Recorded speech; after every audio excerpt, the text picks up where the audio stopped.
अगर आप चाणक्य नीति की इन कुछ बातों पर अमल करें तो उससे अपने दुश्मन को घुटने टेकने पर मजबूर कर सकते हैं।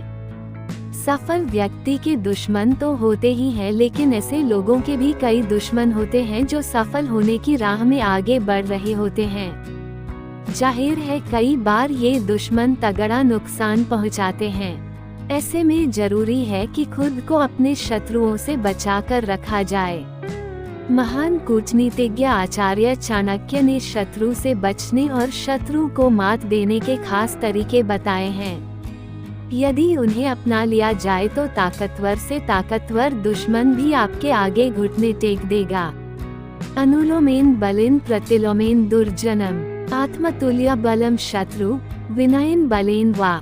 चाणक्य नीति के इस श्लोक में आचार्य चाणक्य कहते हैं कि मनुष्य को अपने शत्रु के बारे में पता होना बहुत जरूरी है, क्योंकि शत्रु कमजोर है या बलशाली इसका पता होने पर ही उसके खिलाफ नीति बनाई जा सकती है। तो आइए जानते हैं चाणक्य की इन नीतियों के बारे में।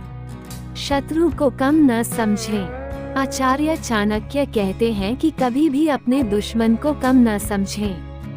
उसे मात देने के लिए उसकी ताकत का सही अंदाजा लगाना बहुत जरूरी है। तभी आप उसकी कमजोर नस पर वार करके आसानी से जीत हासिल कर सकते हैं। हार न माने, कभी भी हार न माने।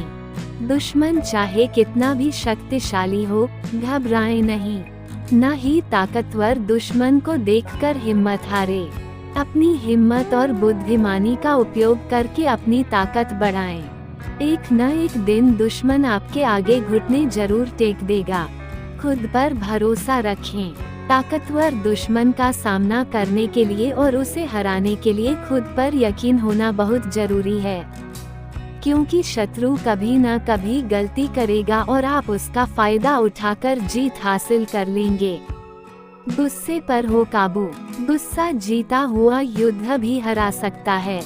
गुस्से में व्यक्ति सोचने समझने की शक्ति खो देता है, इसलिए गुस्से पर काबू रखें और शत्रु की हर चाल पर नजर रखें। आप जरूर जीतेंगे। इसी प्रकार के मोटिवेशनल विचारों की जानकारी प्राप्त करने के लिए हमारे चैनल को लाइक और सब्सक्राइब करें। धन्यवाद।